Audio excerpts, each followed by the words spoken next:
Hey guys, this is Matt Miller with PolitiBrawl. Watch Karoline Leavitt team up with Tulsi Gabbard to take down CNN's Kaitlan Collins when she asked a frankly asinine question during today's press briefing. Watch it right here. Director Gabbard, you referenced the past intelligence reports and assessments on this, including that 2017 one that was signed off, as Ed noted, by every Republican on the Senate Intelligence Community, including the acting chair of the time, now Secretary of State Marco Rubio, who said in a statement that they did not find any evidence of Russian collusion, but they did find, however, is very troubling, and they found irrefutable evidence of Russian meddling. One, are you saying that he's wrong in that statement that he made then? And secondly, what would you say to people who believe that you're only releasing these documents now to improve your standing with the president after he said that your intelligence assessments were wrong? Well, first I want to correct something that you stated, which was citing the Senate Intelligence Committee's report as being one and the same. I think you said the intelligence community. The Senate Intelligence Committee has a very different function than the Office of the Director of National Intelligence. The evidence and the intelligence that has been declassified and released is irrefutable. I'm going to let Karoline speak to Secretary Rubio. I'll speak to both questions. First, on Secretary Rubio, he put out a statement in 2020 following that Senate Intelligence Committee report, and he said what they found is troubling. We found irrefutable evidence of Russian meddling, which the Director of National Intelligence just confirmed for all of you, that Russia was trying to sow distrust and chaos. But what's the outrage in this, that Secretary Rubio did not say at the time, the Democrats were saying at the time, is the fact that the intelligence community was concocting this narrative that the president colluded with the Russians, that the president's son was holding secret meetings with the Russians, all of these lies that were never true. And he also said at that time, we discovered deeply troubling actions taken by the FBI under Comey, particularly their acceptance and willingness to rely on the Steele dossier without verifying its methodology or sourcing. The Steele dossier that many outlets in this room ran as the gospel truth, and it was cooked up and paid for by the Clinton campaign. As for your second question, Kaitlan, I think who is saying that she would release this to try to boost her standing with the president? Who has said that? Well, the president has publicly undermined her when it came to Iran. He said she was wrong. He told me that she didn't know what she was talking about. That was on Air Force One on camera. The only people who are suggesting that the Director of National Intelligence would release evidence to try to boost her standing with the president are the people in this room who constantly try to sow distrust and chaos amongst the president's cabinet, and it is not working. I will just answer your question directly. I am with the President of the United States every day. He has the utmost confidence in Director Gabbard. He always has. He continues to, and that is true of his entire cabinet, who is all working as one team to deliver on the promises this president made. Does anyone else have questions for Director Gabbard? And then we'll turn it over to a couple other questions. So first of all, Karoline Leavitt is absolutely unstoppable as a White House press secretary. I'll just say that outright. I don't even think I've seen her flinch once since she got started. This question from Kaitlan Collins shame on her for this. This is despicable. She's saying to Tulsi Gabbard that you're only coming out with this information about Obama's connection and facilitation of the Russian collusion hoax, which we know is a pack of lies. At this point, we thoroughly know that. And it was only used to target and bring down Trump's 2016 campaign. And Obama had a role in facilitating this information, pushing that. Tulsi Gabbard is coming with receipts. She's exposing this to the American people. This is very important for us to know about what was going on, who was involved, because this affects our election, our government, our president, who is going to be the leader of our country. So those responsible for this need to be held responsible. So Kaitlan Collins asked, Tulsi, are you only doing this just to better your standing with Trump? Well, first of all, Tulsi is employed by Trump in the White House. She was chosen by Trump. This is her job to do this kind of stuff as DNI. So yes, she's doing her job, and yeah, that will make her look better in front of Trump. But the idea that she's only doing it to win superficial brownie points or something is ridiculous. If Kaitlan Collins and CNN were actually interested in journalism, then they should be reporting the facts that Tulsi Gabbard is revealing to the American people. They should want to know who was involved in this shady, disingenuous push of information to try to target Trump.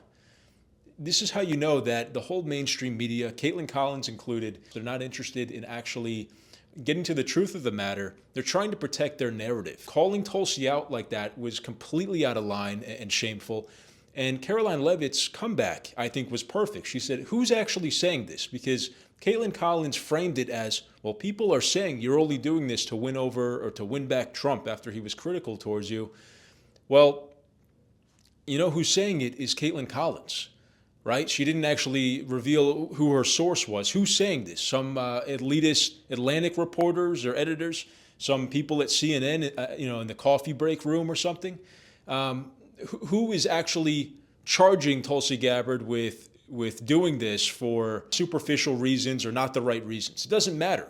If she's exposing the truth, and this is all fact-based information, there's evidence to support this, revealing that Obama was involved in pushing this hoax, then, as I said, everyone involved needs to be held responsible. And I think it's totally inbounds and appropriate for the Trump administration and Tulsi Gabbard and the FBI to prosecute who's involved. Do an investigation, make sure you have all the facts straight. But at the end of the day, if there was a false information campaign pushed in part by Obama or the Clinton campaign at the time or the Democrat Party, other higher-ups, we need to know, it's our right to know as the American people, as the voters, how this was done. And we need to know this so that history doesn't repeat itself.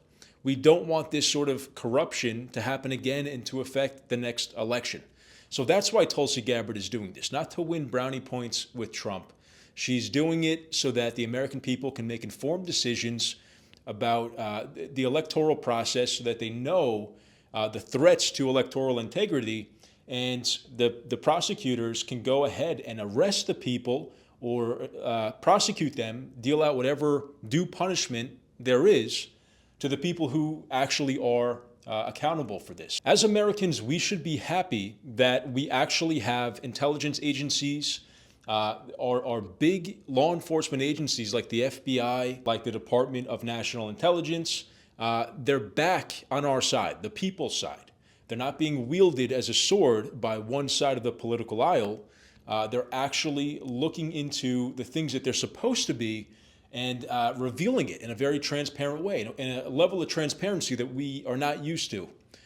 So this is a good thing. This should be something that Kaitlan Collins and everybody, journalists, can celebrate, because they should want transparency, right?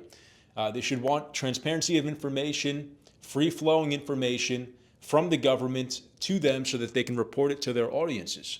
So again, trying to spin this as a negative is a massive red flag.